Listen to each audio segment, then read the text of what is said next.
Hello all, welcome back to my channel. और आज मैं बात करने जा रहा हूँ एक ऐसा टॉपिक के बारे में जो आप सब लोग को बहुत ही जानने की इच्छा होगी, वो है ओईटी। सो मुझसे मेरे कॉलेज के जूनियर अक्सर पूछते रहते हैं कि भैया ये ओईटी क्या है, ये कैसे हम पास करेंगे, ये डिफ़िकल्ट है या इजी है, ऐसे करके बहुत सारा क्वेश्चन। तो मैं सोचा कि एक वीडियो ही बना देता हूं जिसमें ऑलमोस्ट सब कुछ कवर हो जाती है। और ये डिटेल वीडियो नहीं है, डिटेल वीडियो बहुत ही लंबी बनेगी और मैं शायद सोच रहा हूं कि एक एक सब टॉपिक के बारे में एक वीडियो बन जाएगी तो बहुत क्लियर हो जाएगी, क्योंकि सब चीज़ को एक ही वीडियो में डालना बहुत ही मुश्किल है मेरे लिए, क्योंकि वो बहुत ही वॉस्ट टॉपिक हो जाएगा, क्योंकि रीडिंग, लिसनिंग, स्पीकिंग सब कुछ आ जाएगा तो बहुत दिक्कत है। तो एनीवे, चलो हम वीडियो में चलते हैं और देखते हैं कि ओईटी क्या है और इसका एक बेसिक नॉलेज आपको प्रोवाइड करने के लिए ये वीडियो बन रही है। तो जिसको इसके बारे में ऑलरेडी पता है वो इसको स्किप कर सकते हैं, और जिसको ओईटी के बारे में आइडिया नहीं है और या कुछ और एक्स्ट्रा जानकारी के लिए वो यहाँ पे आए हैं, तो प्लीज़ इस चैनल को आप सब्सक्राइब कीजिएगा, क्योंकि इसमें बहुत सारा वीडियोज़ ऐसे बनेंगे जो आपको शायद बहुत ही हेल्पफुल होगा। तो चलो वीडियो में चलते हैं। ये ओईटी के बारे में जानना आपको बहुत ज़रूरी है, क्योंकि आप ये एग्ज़ाम देने जा रहे हो तो आपको इसके बारे में पता तो होना ही चाहिए। तो मैं आपको एक बहुत ही सिंपल लेवल में इसको समझाने की कोशिश करूंगा। तो आप मुझे कमेंट करके बताइएगा कि आपको ये वीडियो कैसी लगी, और अगर कोई डाउट्स होगा तो भी आप कमेंट कर सकते हो, मैं आपको रिप्लाई ज़रूर करूंगा। तो इस वीडियो का मेन एम यही होगा कि आपको ओईटी के बारे में बहुत ही सिंपल तरीके से समझाना। तो प्लीज़ इस वीडियो को एंड तक देखिएगा ताकि आपको पूरी समझ में आ जाए कि मैं क्या कहना आपसे चाह रहा हूँ। ओईटी का फुल फॉर्म है ओक्यूपेशनल इंग्लिश टेस्ट। सो ये एक इंटरनेशनल इंग्लिश टेस्ट है जो आपकी इंग्लिश प्रोफिशिएंसी चेक करती है। तो अगर आपको कोई भी इंग्लिश स्पीकिंग कंट्री में काम करना हो और आपको वहां जाके रजिस्टर करके वहां पे एज ए नर्स काम करना हो या एज ए डॉक्टर काम करना हो, तो आपको ये टेस्ट देना बहुत ही जरूरी है। अगर इसके जो पैरेलली चलते हैं वो है आईएलटीएस की एग्जामिनेशंस, जो कि डॉक्टर्स और नर्सेस को अवेलेबल है, लेकिन मैं आज इस वीडियो में ओईटी के बारे में बात करने जा रहा हूं। सो ओईटी टेस्ट को डेवलप किया है टोटल 12 प्रोफेशन को कैटर करने के लिए। नर्सेस, डॉक्टर्स, फिजियोस, डाइटिशियंस, ऐसे करके टोटल 12 प्रोफेशंस वाले लोग इस ओईटी एग्जाम को दे सकते हैं। और इस एग्जाम में मेनली 4 एरियाज आपको कवर करने होते हैं, जो कि आपका रीडिंग है, लिसनिंग है, राइटिंग है और स्पीकिंग है। और इस सारे चीज़ों में आपके कम्युनिकेशंस लेवल को उन लोग एसेस करते हैं और उसके हिसाब से आपको एक मार्क्स दिया जाता है, और वो हेल्प करेगा आपको जाके रजिस्टर करके और काम करने में।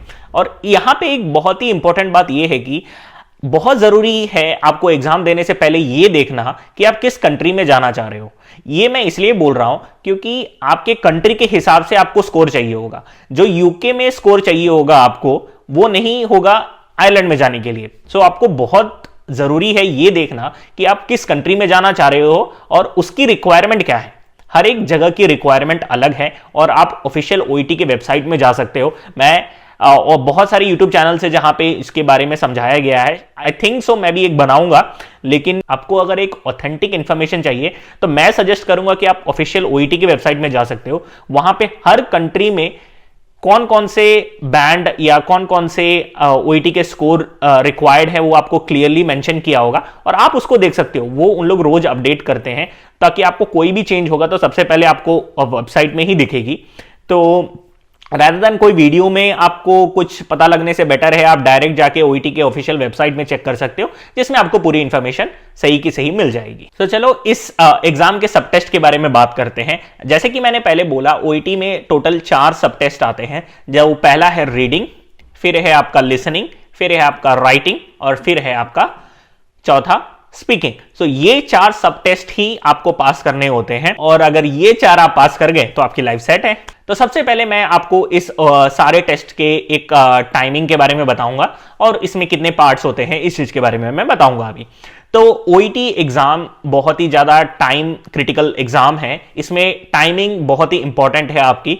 तो आपकी कितने जल्दी आप क्वेश्चन को आंसर कर सकते हो, ये सब भी बहुत इंपॉर्टेंट है। तो प्रैक्टिस करते वक्त ये देखना बहुत जरूरी है कि आप उस समय के अंदर ही इसको दे रहे हो। ऐसा नहीं है कि आपको 3 घंटे का पेपर है, आप आराम से लिख के आ जाओ, ऐसा नहीं है। हर एक सब टेस्ट के लिए उन्होंने एक टाइम दिया हुआ है, उस टाइम के अंदर ही आपको ये एग्जाम पूरा करना है।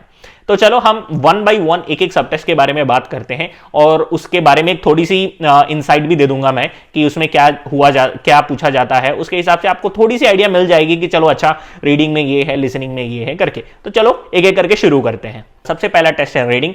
तो रीडिंग के बारे में बात करते हैं। तो रीडिंग जो एग्जाम है ये टिपिकली सबसे हार्ड बोला जाता है, one of the hard exam, one of the hard सब टेस्ट। तो reading one of the hard सब टेस्ट है ओईटी में। यही ज़्यादा से ज़्यादातर कैंडिडेट्स बोलते हैं और सबसे ज़्यादा लोग रीडिंग में ही फेल करते हैं, क्योंकि इसमें बहुत कम टाइम दिया जाता है। ओनली 60 मिनट्स है आपके पास और आपको 42 क्वेश्चंस में से 30 क्वेश्चन सही करने होंगे आपको बी ग्रेड लाने के लिए, जो कि यूके या मोस्ट ऑफ द कंट्री में आपको रजिस्टर करने के लिए चाहिए। तो ये बहुत ज़रूरी है। पढ़ते वक्त आप ध्यान देना, जब भी आप प्रैक्टिस करोगे ओईटी का रीडिंग पार्ट, तो बहुत ज़रूरी है कि आप टाइम कम करके प्रैक्टिस कीजिएगा। आप अगर 60 मिनट्स में ही प्रैक्टिस करोगे तो ये कभी होने वाला नहीं है। हमेशा आप एटलीस्ट 10 मिनट्स पहले ही 50 मिनट्स के अंदर ही कंप्लीट करने का कोशिश करना। और इस पर्टिकुलर सब टेस्ट में 3 पार्ट्स हैं, पार्ट ए, पार्ट बी और पार्ट सी। पार्ट ए सबसे ज्यादा आप नंबर स्कोर कर सकते हो पार्ट ए में, और पार्ट बी और सी कंपैरेटिवली थोड़ा डिफिकल्ट होता है पार्ट ए से। लेकिन अगर आप पार्ट ए में अगर आप 20 क्वेश्चंस होते हैं, अगर आप उसमें ज्यादा से ज्यादा मार्क्स लाओगे तो आपकी बी लाने की चांसेस भी उतने ही बढ़ जाती है। तो ये हो गया आपके रीडिंग के बारे में। और रीडिंग में ज्यादातर जो भी आपको मटेरियल्स आएंगे ये हेल्थ रिलेटेड टॉपिक्स में ही आएंगे। ओईटी का सबसे बड़ा बेनिफिट ही यही है कि आपको हेल्थ रिलेटेड टॉपिक्स आएंगे, तो आपको पढ़ के ऐसा नहीं होगा कि आपको समझ में नहीं आएगा। ऐसा होता है कि आपको कभी कभी समझ में नहीं भी आता है, क्योंकि कुछ ज़्यादा ही एडवांस्ड होते हैं कुछ टॉपिक्स और चीज़ें। तो इसीलिए मैं रेकमेंड करूंगा कि आप अगर अभी से ही जर्नल्स और मेडिकल जर्नल्स वगैरह और रिसर्च पेपर्स ये सब पढ़ोगे तो आपको बहुत ही ईजी फील होगा जब आप ओईटी का रीडिंग करने जाओगे। तो हाँ, कोई भी आपको अगर रीडिंग की मटेरियल अगर कोई भी आपको पेपर में दिखती है, मेडिकल की चीजें आप उठा लो और पढ़ लो, तो आपको ना उससे ना प्रैक्टिस बढ़ती रहेगी। तो ये बहुत ध्यान देना जब भी आप प्रैक्टिस करोगे कि आप जितना अलॉटेड टाइम है उससे एटलीस्ट 5 मिनट्स पहले ही आप टाइमर सेट करके प्रैक्टिस करना, ताकि आप कम टाइम में भी ज्यादा से ज्यादा क्वेश्चन आप कर पाओ। तो ये हो गया आपको रीडिंग के बारे में। तो नेक्स्ट चलते हैं हम लिसनिंग के बारे में। सो दोस्तों, लिसनिंग 45 मिनट्स का एग्जाम है और इसमें भी आपको 3 पार्ट होते हैं, part A, part B and part C.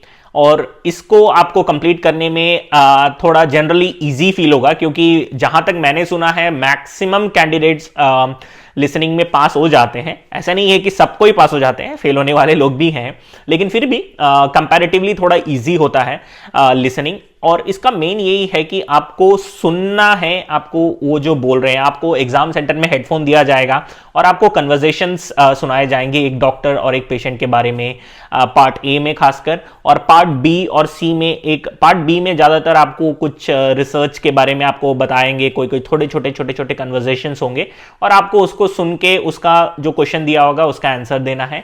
और पार्ट सी में बड़े बड़े रिसर्च के बारे में, टॉपिक के बारे में बात हुआ जाता है और आपको उसके हिसाब से आंसर लिखना होता है। तो इसमें भी आपको 45 मिनट्स ही मिलते हैं। और आपको अगेन, जैसे मैंने पहले आपको रीडिंग के लिए बोला था, प्लीज आप अपना टाइमिंग पे बहुत ध्यान दीजिएगा। अगर एक क्वेश्चन आपको नहीं सुनाई दिया या उसकी आंसर समझ में नहीं आया, अटके मत रहिएगा, आप नेक्स्ट क्वेश्चन पे चले जाइएगा, क्योंकि ऑडियो आपके लिए रुकेगा नहीं, ऑडियो चलते ही रहेगी। तो आप अगर एक क्वेश्चन पे ही अटक गए तो आपकी आगे वाली सारी क्वेश्चंस मिस हो जाएगी। तो आपको अगर एक नहीं मिल गया, आप उसको छोड़िए, आप उसको बाद में आइएगा, कुछ भी टिक कर दीजिएगा, लेकिन आप ऑडियो के साथ पेज बनाते रहिएगा। आप ऑडियो को सुनते सुनते उसके हिसाब के आंसर आगे करते फिल करते ही रहना है आपको। तो ये हो गया लिसनिंग। और लिसनिंग के लिए मैं क्या रिकमेंडेशन दूंगा कि आप बहुत सारे मूवीज देख सकते हो इंग्लिश, क्योंकि पढ़ना तो हमेशा इंटरेस्टिंग नहीं होता है, लेकिन हाँ, मूवी देखना जरूर इंटरेस्टिंग फील होता है मोस्ट कैंडिडेट्स के लिए। तो आप मूवी देख सकते हो। और जनरली मैं रिकमेंड करूंगा कि आप पॉडकास्ट अगर सुनोगे तो आपके लिए बहुत ही ज्यादा हेल्पफुल होगा। मैं पॉडकास्ट सुनता था पर्सनली और मेरे को बहुत ही ज्यादा वो हेल्पफुल हुआ। तो आप गूगल में या आपको यूट्यूब में सर्च करोगे मेडिकल पॉडकास्ट, आपको बहुत सारे पॉडकास्ट मिलेंगे और वही वैसा ही सिमिलर टॉपिक्स आपको एग्जाम में भी आता है। और अगर पूछोगे तो हाँ, तो आप सीरीज देख सकते हो। गुड डॉक्टर एक सीरीज है जो कि बहुत अच्छा है। ग्रेज एनाटॉमी बोल के एक सीरीज है, वो भी आप देख सकते हो। तो ऐसे ही आपको जो भी आपको मेडिकल सीरीज मिलते हैं, मेडिकली रिलेटेड आपको, तो आप अगर देखोगे तो जरूर आपकी लिसनिंग में बहुत ही इंप्रूवमेंट मिलेगा। तो चलो अब चलते हैं हम राइटिंग पे। तो राइटिंग सब टेस्ट में क्या होता है, आपको प्रोफेशन के ऊपर डिपेंड होता है। हर एक प्रोफेशन की अलग अलग राइटिंग आती है। अगर आप एक डॉक्टर हो तो आपको एक एज ए डॉक्टर लिखना होता है, अगर आप एक नर्स हो तो आपको एक एज ए नर्स लेटर लिखनी होती है। तो बेसिकली राइटिंग में एक लेटर आता है, वो हो सकता है एक ट्रांसफर लेटर हो सकता है एक डिस्चार्ज लेटर हो सकता है एक रेफरल लेटर हो सकता है एक एडमिशन टाइप का लेटर हो। तो बहुत सारे डिफरेंट टाइप्स ऑफ लेटर्स आते हैं एग्जाम में, कोई एक पर्टिकुलर टाइप ही नहीं है कि बार बार आते हैं। तो आपको एक लेटर लिखना होता है। तो आप लोग सोचोगे एक लेटर लिखना है, बहुत सिंपल होगा, एक लेटर लिख के आ जाऊंगा, वैसा नहीं है। आपको एक प्रोफेशनल लेटर लिखना है जिसमें उन लोग बहुत सारे क्राइटेरिया हैं उनके मार्किंग के। तो वो सब मैं आपको एक वीडियो में, सेपरेट वीडियो में मैं बनाऊंगा, क्योंकि एक वीडियो में ये सारी चीजें बोलना बहुत ही कंफ्यूजिंग है आपके लिए। अभी ही बहुत लेंथी हो गया है मेरे ख्याल से वीडियो, तो वही मैं बोल रहा हूं। तो आपको अगर जानना है तो मैं एक एक सब टॉपिक में एक एक वीडियो बना सकता हूं जो आपको ज्यादा हेल्प करेगा पूरी इन डिटेल समझने के लिए। तो अभी मैं बस एक ऊपर में लेवल में बता रहा हूं कि आपको एटलीस्ट एक अंडरस्टैंडिंग मिल जाए कि ओईटी एग्जाम है क्या, सब टेस्ट है क्या, और क्या क्या इससे आपको हेल्प मिल सकती है, हम देखेंगे। तो जैसे कि मैंने बोला, एक नर्स, अगर आप एक नर्स हो तो आपको इसमें एक रेफरल लेटर आएगा या एक डिस्चार्ज लेटर आएगा, ट्रांसफर लेटर, ऐसे करके डिफरेंट टाइप के लेटर्स होते हैं। इसमें भी आपको 45 मिनट्स दिया जाता है और आपको 5 मिनट्स आपको पेपर पढ़ने के लिए दिया जाता है। आपको एक शीट दिया जाएगा जिसमें आपको थोड़े मोड़े इंफॉर्मेशन प्रेजेंट होंगे पेशेंट्स के, वो सबके बेसिस में आपको एक लेटर लिखना पड़ेगा। तो ये बेसिकली अभी थोड़ा इजी हो गया है कंपेयर टू जब हम लोग एग्जाम लिखे थे, क्योंकि हम लोग जब एग्जाम लिखे थे तब यूके में राइटिंग के लिए 20 स्कोर चाहिए था, लेकिन अभी एनएमसी ने उसको घटा दिया है। अभी राइटिंग के लिए आपको बस C+ स्कोर लाना है। तो बेसिकली थोड़ा इजी है, फिर भी बहुत लोग इसमें फेल होते हैं। तो बेसिकली इसमें ग्रामर्स वगैरह की बहुत ज़्यादा इंपॉर्टेंस है, और कितना फॉर्मल लैंग्वेज आप यूज़ कर रहे हो और एक प्रॉपर चैनल के थ्रू आप लिख रहे हो, ये बहुत ही ज़रूरी है। तो जो भी आप सेंटर में पढ़ने जाओगे तो इसका ध्यान रखिएगा कि आपको करेक्ट अच्छे तरीके से पढ़ा रहा है, क्योंकि आपको अच्छे वही पढ़ाएंगे जिनको इसके बारे में बहुत अच्छी नॉलेज हो। क्योंकि आपको लेटर लिखाना तो कोई भी सिखा सकता है, लेकिन ओईटी में कैसा लेटर चाहिए आपको, ओईटी में किस तरह के मार्किंग, किस हिसाब से वो मार्क्स देते हैं, उसके हिसाब से आपको लेटर लिखना है। तो ये हर कोई इंस्टीट्यूशंस में आपको पढ़ाएंगे नहीं, क्योंकि इंडिया में आप चले जाओगे आपको बहुत टन्स ऑफ कोचिंग सेंटर्स मिलेंगे। कोई 5,000 में पढ़ा रहा है, कोई 10,000 में पढ़ा रहा है, कोई 2,000 में भी पढ़ा रहा है आपको 2 महीने की कोचिंग के क्लासेस, और मुझे नहीं पता उसमें उससे कौन पास हो रहा है कौन नहीं पास हो रहा है। आप अपना टाइम और अपने पैसे बर्बाद कर रहे हो। तो अगर आपको ओईटी के लिए ज्वाइन करना है तो बहुत ही जरूरी है कि आपको एक एक्सपीरियंस टीचर्स के पास जाके ज्वाइन कीजिए, ताकि आपको एक बार में ही आपको रिजल्ट मिल जाए जो आपको चाहिए, और एक बार में ना भी मिले तो एटलीस्ट 1 या 2 बार या 3 बार के अंदर अंदर आपको मिल जाने चाहिए। तो आपको बहुत ही जरूरी है कि एक अच्छा कोचिंग लो, और उसके हिसाब से आप जल्दी ही ओईटी पास हो जाओगे। तो चलो, ये हो गया राइटिंग के बारे में। अब हम चलते हैं स्पीकिंग सब टेस्ट के बारे में बात करने के लिए। सो स्पीकिंग, तो ये बहुत ही डरावना वाला एक सब टेस्ट का बोलूंगा मैं, क्योंकि बहुत लोगों को बहुत डर लगता है। मुझे भी पर्सनली, जब मैं स्टार्टिंग में ओईटी पढ़ने के लिए गया था, जब हम आपस में हमारे ट्रेनर के साथ स्पीकिंग कर रहे थे, मुंह से तो बात ही नहीं निकलती थी हमारी, खासकर इंग्लिश में तो बहुत ही डिफिकल्ट हुआ था स्टार्टिंग में। लेकिन वही है, अगर आपके टीचर अच्छे हो, अगर आपके जहां आप पढ़ रहे हो वहां एक अच्छा टीचिंग एनवायरनमेंट है, तो आप ये सब इजीली ओवरकम कर सकते हो। तो स्पीकिंग टेस्ट क्या है, आपको 20 मिनट्स का टेस्ट है। आपको एक सेपरेट रूम में लेके जाएंगे वो, और आपके सामने एक एग्जामिनर बैठेगा जिसको हम इंटरलोक्यूटर बोलते हैं। वो इंटरलोक्यूटर के साथ आपको एक रोल प्ले करना है। तो आपको 2 रोल प्ले करना होता है स्पीकिंग सब टेस्ट में, और इसका टाइमिंग लगभग 20 मिनट्स है। हर एक रोल पे आपको 5 मिनट का टाइम दिया जाए, 3 मिनट प्रिपरेशन का टाइम दिया जाएगा, और 5 मिनट में आप रोल प्ले आपको फिनिश करना है। आपको कुछ टास्क दिए जाएंगे, आपके हाथ में वो टास्क होंगे, आप वो टास्क को 3 मिनट में प्रिपेयर करना है, और अगले 5 मिनट में आपको उसको सारे टास्क फिनिश करने हैं। तो ये है स्पीकिंग का एग्जाम। और ये जो रोल प्ले होगा वो एक सिनेरियो बेस्ड होगा। जैसे एक पेशेंट आया है और आपको उसको डिस्चार्ज होना है, वो, लेकिन आप उसको डिस्चार्ज नहीं कर सकते हो विद ऑब्वियस रीजन, क्योंकि उनका तबीयत खराब है या कुछ है। तो जो एग्जामिनर होंगे वो पेशेंट की तरह एक्ट करेंगे कि मुझे घर जाना है, ये है वो है, और आपको पेशेंट की तरह आपको नर्स की तरह उनसे बात करके उनको कन्विंस करना है कि आप क्यों डिस्चार्ज नहीं दे सकते हो। तो ये आपको ये पूरी कन्वर्सेशन इंग्लिश में चलानी है और पेशेंट को कन्विंस करना है। इसमें आपकी ग्रामर, अगेन मैं एक एक करके बोलने जाऊंगा तो मैं कंफ्यूज हो जाऊंगा, क्योंकि इसकी एक पूरी एक लिस्ट है कि आपको क्या क्या मेंटेन करना है, कौन कौन सी क्राइटेरिया आपको फुलफिल करने हैं, उसके हिसाब से आपको इन लोग पास या फेल का ये देते हैं। और इसमें भी बहुत लोग फेल होते हैं, क्योंकि मैं अगर आप मुझसे पूछोगे मुझे सबसे ज्यादा टफ क्या लगा, तो मुझे शायद स्पीकिंग ही लग रहा था कि टफ होगा, लेकिन बाय गॉड्स ग्रेस स्पीकिंग मुझे उतना प्रॉब्लम नहीं दिया। लेकिन मोस्ट ऑफ द कैंडिडेट्स के लिए स्पीकिंग और रीडिंग ही डिफिकल्ट है। तो ये दोनों अगर आप बहुत ज़्यादा प्रैक्टिस करना, जहां भी प्रैक्टिस करते हो, घर पे बैठ के पढ़ना पॉसिबल नहीं होता है, क्योंकि सेल्फ स्टडी मुझे नहीं लगता है कि ओईटी को आपको हेल्प करेगा। अगर आपको बहुत नॉलेज है ओईटी के बारे में ऑलरेडी और आप 3-4 बार अटेम्प्ट दे चुके हो, तब आप सेल्फ स्टडी कर सकते हो, अगर आपके पास कोई स्पीकिंग का पार्टनर हो तो।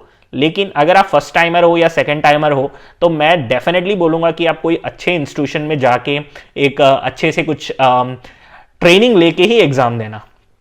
आई होप आपको ये सब बातें मेरी समझ में आ रही हो। मुझे पता है कि ऑलरेडी बहुत कुछ मैंने बोल दिया, आपको समझ में नहीं आ रही होगी। नहीं समझ में आ रही हो तो मैं रिकमेंड करूंगा और एक बार पीछे जाओ और धीरे धीरे करके देखो, आप और एक बार समझ जाओगे। एक बुक एंड पेपर में आप लिखते रहो ताकि आपको आइडिया भी मिल जाए। चलो इस ओईटी रिजल्ट्स के बारे में बात करते हैं। अगर आप ओईटी देते हो और ओईटी देने के बाद मिनिमम आपको 16 डेज के अंदर आप वो रिजल्ट पब्लिश करते हैं, आपको एक मेल आएगी ऑफिशियल ओईटी के वेब ओईटी से कि आपकी जो रिजल्ट है वो पब्लिश हो चुकी है। अगर आपको जानना है कि आपका एग्जाम डेट कब है और उसके हिसाब से रिजल्ट कब है, आप फिर से ऑफिशियल वेबसाइट में जा सकते हो। उसमें क्लियरली हर एक डेट का कब रिजल्ट पब्लिश होता है और टाइमिंग के साथ पूरा क्लियरली दिया गया है, तो आप वो भी देख सकते हो। तो मिनिमम 16 डेज आपको लगती हैं, ज्यादा भी हो सकता है कभी कभी, लेकिन मिनिमम 16 डेज के अंदर, वर्किंग डेज के अंदर आपको रिजल्ट मिल जाती है। और ये बात ध्यान रखना बहुत जरूरी है कि वंस आप ओईटी पास करते हो तो इसकी जो रिजल्ट है आपको 2 ईयर्स तक वैलिड है। और एक चीज है, इसमें क्लबिंग का भी एक होता है, जिसको हम बोलते हैं कि 2 एग्जाम के रिजल्ट को आप कंबाइन करके आप यूज कर सकते हो। तो अगर आपको पहली बार जब आपने दिया, आपको रीडिंग या स्पीकिंग में नहीं मिल पाया डिजायर्ड स्कोर, लेकिन बाकी दोनों में मिल गया, और अगली बार आप देने जाओगे एग्जाम, तो उसमें क्या हुआ, आपको रीडिंग और स्पीकिंग में सपोज मिल गया लेकिन बाकी दोनों एग्जाम में नहीं मिला, लेकिन आप यूज नहीं कर पाओगे। तो ऐसे सिचुएशन में आपको हेल्प करने के लिए क्लबिंग यूज किया जाता है, जहां आपको पहली एग्जाम और दूसरी एग्जाम के रिजल्ट को कंबाइन करके अगर आपको चारों में बी मिल जाती है और या आपको रिक्वायर्ड स्कोर मिल जाती है, तो आप वो भी यूज कर सकते हो। तो क्लबिंग के बारे में एक सेपरेट वीडियो मैं फिर से बनाऊंगा, क्योंकि वो अगेन कॉम्प्लिकेटेड है, लोगों को समझने में थोड़ा मुश्किल होता है, तो उसके बारे में एक सेपरेट वीडियो मैं जरूर बनाऊंगा। अभी बस मैं बोल दिया, आपको बस एक आइडिया के लिए होना चाहिए कि ठीक है क्लबिंग बोल के एक चीज होता है, और मैं आपको उसके बारे में इन डिटेल बता दूंगा। लास्टली ये मैं बताऊंगा रिजल्ट के बारे में कि आपको कोई ओवरऑल ग्रेड नहीं मिलता है। बहुत लोग मुझसे पूछते हैं ओवरऑल ग्रेड कितना चाहिए ओईटी में। ओवरऑल ग्रेड ओईटी में नहीं होता है, वो आईएल्स में होता है। जैसे आपको रीडिंग लिसनिंग में आपको आईएल्स के स्कोर मिला के आपको एक ओवरऑल स्कोर भी दिया जाता है, लेकिन ओईटी ऐसा नहीं है। ओईटी में हर एक सब टेस्ट का इंडिविजुअल स्कोर होता है, लिसनिंग में बी, रीडिंग में बी, राइटिंग में बी, स्पीकिंग में C+, ऐसे करके आपको हर एक मॉड्यूल्स के अपने अपने इंडिविजुअल स्कोर्स होते हैं, कोई ओवरऑल ओईटी का स्कोर्स नहीं होता है। सो फाइनली हम बात करते हैं इसके एग्जाम फीस के बारे में, और यही सबसे डरावनी चीज है, क्योंकि ये बहुत ही ज्यादा कॉस्टली एग्जाम है। अगर हम इंडियन रुपीस के हिसाब से देखा जाए तो हर एक एग्जाम के लिए आपको अराउंड 30 to 35,000 रुपीज देना पड़ेगा पर एग्जाम। और ये इसलिए मैं 30 to 35 बोला क्योंकि हम ये ऑस्ट्रेलियन डॉलर्स में पे करते हैं, तो ऑस्ट्रेलियन डॉलर के वैल्यू के हिसाब से ऊपर नीचे होते रहता है। जब मैंने दिया था तो मुझे ऑलमोस्ट 34 या 35,000 रुपए देना पड़ा था, लेकिन रिसेंटली मेरे फ्रेंड्स लोगों ने दिया था, उन्होंने मेरे ख्याल से उन्होंने 30,000 या 32,000 के अंदर अंदर उनकी बुक हो गई थी। तो डिपेंड करेगी कि ऑस्ट्रेलियन डॉलर की वैल्यू कैसी है जिस दिन आप बुक करने जा रहे हो, उसके हिसाब से आपको प्राइस कन्वर्ट होके मिलेगा। तो इसलिए मैं बोला 30 to 35,000 के आसपास होगा। तो ये अगर बहुत ज्यादा है, मैं जानता हूं बहुत ज्यादा है, लेकिन अगर आप देखो, अगर आप कंपेयर करोगे आईएल्स से, तो ये एग्जाम बहुत ही आसान है, बहुत ही आसान है आईएल्स के हिसाब से। अगर आप बहुत मेहनत करोगे और अगर आप सही जगह से ट्रेनिंग लोगे तो 100% आप ये एग्जाम पास कर सकते हो। हाँ, मैं समझता हूं कि सबकी इंग्लिश एक जैसी नहीं होती है, किसी की थोड़ी सी वीक होगी, किसी की मीडियम होगी, किसी की बहुत अच्छी होगी, उसके हिसाब से आपको डिफिकल्टीज जरूर आएंगे। तो मैं सबको यही बोलता हूं, अगर आपकी इंग्लिश अच्छी नहीं है तो आप प्लीज ओईटी में डायरेक्ट ज्वाइन मत कीजिए, आप कहीं जाके स्पोकन इंग्लिश का क्लासेस ज्वाइन कीजिए, आपकी बेसिक इंग्लिश को आप बेटर बनाइए, उसके बाद आप जरूर ओईटी दे सकते हो। ऐसा नहीं है कि आपकी इंग्लिश अच्छी नहीं है तो आप ओईटी कभी लाइफ में दे ही नहीं सकते हो। अगर आपके पास करेक्ट प्लान है कि आपको करना क्या है तो आप जरूर कर सकते हो। और आपको अगर नहीं समझ में आ रहा है क्या करना है तो आप मुझे कांटेक्ट करो, मैं बता दूंगा आपको क्या करना है, क्योंकि बहुत ही सिंपल चीजें हैं ये चीज। अगर आपको इंग्लिश नहीं समझ में आती है, ना ही उतना बोल पाते हो, लेकिन आप एक नर्स हो, आपको यूके आना है या कहीं पे भी आपको जाना है, तो आपको पहले आपको बेसिक इंग्लिश ठीक करनी होगी। आप 3-4 महीना, आपको बस यही है कि आपको टाइम देना पड़ेगा ज्यादा।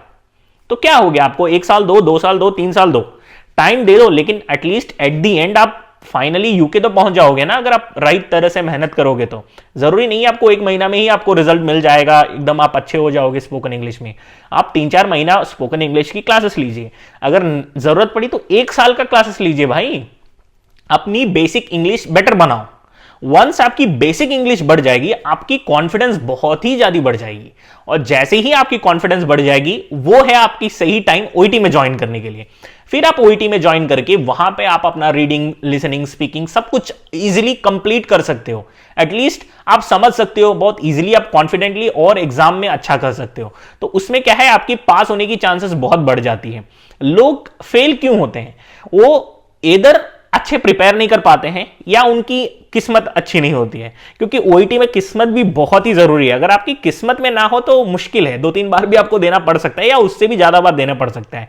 हमारे केरला में तो लोग 10-10, 12 बार ओईटी देते हैं, क्योंकि उनको पता है कि देते रहूंगा, देते रहूंगा, देते रहूंगा, सीखते रहूंगा, और जिस दिन मैं पास हो जाऊंगा उस दिन से मेरी लाइफ बदल जाएगी, इसीलिए वो ये कॉन्स्टेंटली देते रहते हैं। लेकिन नॉर्थ में अभी तक उतना ये इस चीज का कॉन्सेप्ट इवॉल्व होके आया नहीं है कि ओईटी है, इसको कितने बार देना है, बहुत महंगा है, कैसे दूं, क्यों दूं, छोड़ देते हैं यार, यहीं पे रह जाते हैं। अभी भी वैसा ही माइंडसेट है, तो मुझे नहीं पता कब चेंज होगा, और ये सब चेंज होने के लिए ये वीडियो सब बन रही है। आई होप सो कि कुछ ना कुछ आपको इससे चेंज आएगा आपके अंदर, और आप उसके हिसाब से आप इसको पास कर सकते हो। तो जो कि मैं बोल रहा था कि क्यों ज़्यादा से ज़्यादा लोग फेल करते हैं, उनका मेन रीज़न है कि वो या तो अच्छे जगह से पढ़ते नहीं है, या तो उनकी बेसिक इंग्लिश बहुत वीक होती है और वो डायरेक्ट ओईटी देने चले जाते हैं। मुझे पता है, मेरे पर्सनली 2-3 फ्रेंड्सों ने ऐसे ही किया है और वो आज तक पास भी नहीं हो पाए हैं, क्योंकि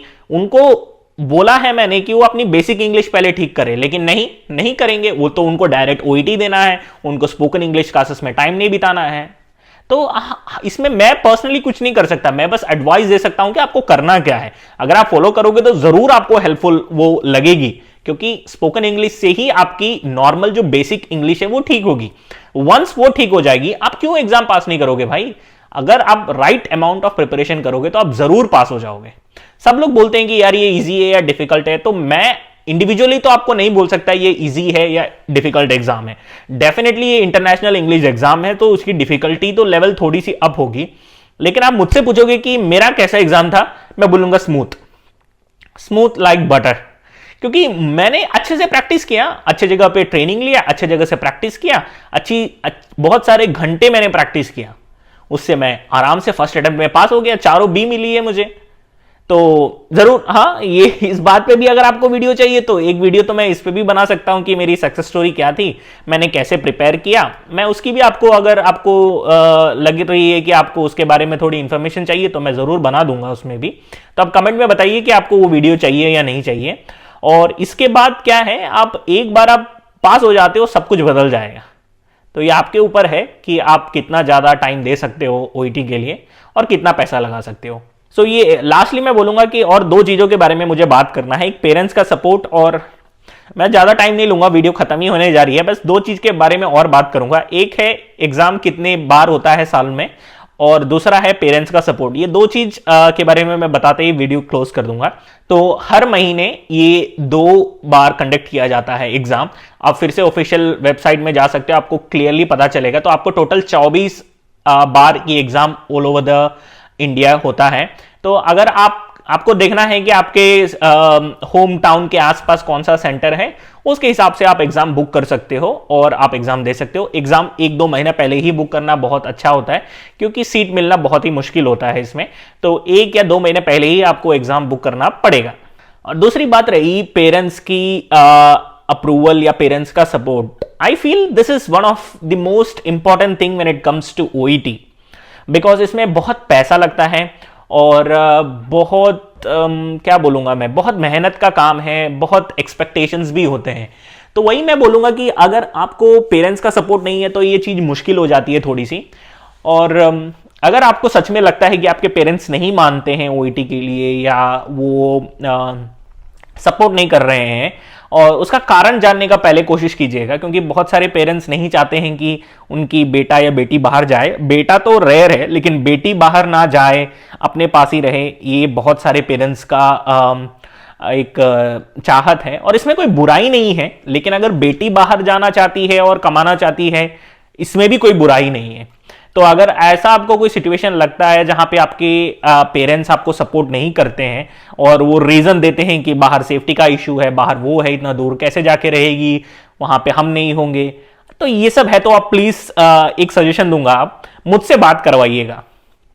तो अगर ऐसा सच में लगता है तो मैं आपके पेरेंट्स को कन्विंस कर सकता हूं शायद, क्योंकि मेरे में बहुत कन्विंसिंग पावर है, आई थिंक सो, कि और बहुत पेशेंस भी है मेरे में। तो अगर आपके पेरेंट्स मुझसे बात करना चाहते हैं और वो पूछना चाहते हैं बहुत सारे क्वेश्चंस, तो मैं अवेलेबल हूं। आप मुझे ईमेल कर सकते हो, मेरे चैनल में जाके आप मेरा ईमेल सर्च कर सकते हो और आप उसमें अगर ईमेल करोगे तो मैं ज़रूर आपको रिप्लाई दूंगा। अगर और एक टेलीग्राम ग्रुप भी है, और टेलीग्राम ग्रुप में भी आप ज्वाइन करके आप अपना डाउट्स मुझसे पूछ सकते हो।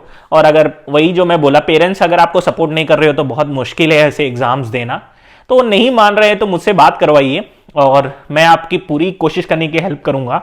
और आई होप कि आप ये एग्जाम पास कर जाओ और जल्दी से जल्दी आप सब यूके आ जाओ और बहुत ही एक अच्छा लाइफ जियो, क्योंकि एज ए नर्स इंडिया में रहना बहुत मुश्किल है। अगर आप एक गवर्नमेंट जॉब वगैरह में हो तो भी ठीक है, और आजकल तो मैंने देखा है कि गवर्नमेंट जॉब जो एम्स में भी काम करते हैं वो भी छोड़ के यूके में आ रहे हैं, because of the benefits what UK provide you and to your family.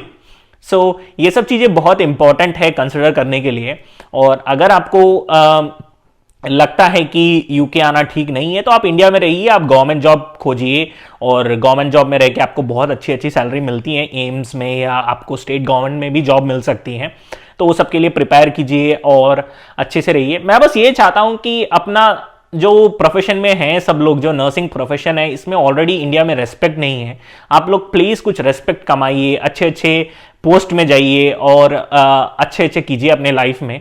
UK में रेस्पेक्ट बहुत ज़्यादा है, बहुत ज़्यादा पैसा भी है, खर्चा ओके ओके है, मैं नहीं बोलूँगा कि बहुत ज़्यादा है। बहुत लोग इसको एग्जैजरेट करके बोले हैं कि बहुत ज़्यादा है, रह नहीं सकते। नहीं यार, ऐसा कुछ नहीं है यार, ईजिली मैं अच्छे से कमाता हूँ, अच्छा सेविंग भी करता हूँ, तो ऐसा कुछ भी नहीं है। तो आपके ऊपर है, अगर आपको हेल्प चाहिए तो प्लीज़ बताइएगा। आई होप सो इस वीडियो से आपको थोड़ी सी आइडिया मिल गई होगी ओईटी के बारे में, या इसका फीस स्ट्रक्चर के बारे में, या इसके सब टेस्ट के बारे में। और अगर आपको कुछ जानना है तो मुझे टेक्स्ट कीजिएगा, मुझे ईमेल कीजिएगा, या मुझे मेरे टेलीग्राम ग्रुप पे आके ज्वाइन होइए, उसमें आप पूछिए, मैं ज़रूर आपको हेल्प करने की पूरी कोशिश करूंगा। ऐसे ही किसी वीडियो के साथ जल्दी ही मिलेंगे, तब तक के लिए अपना ख्याल रखिएगा। सब लोग के लिए बाय बाय।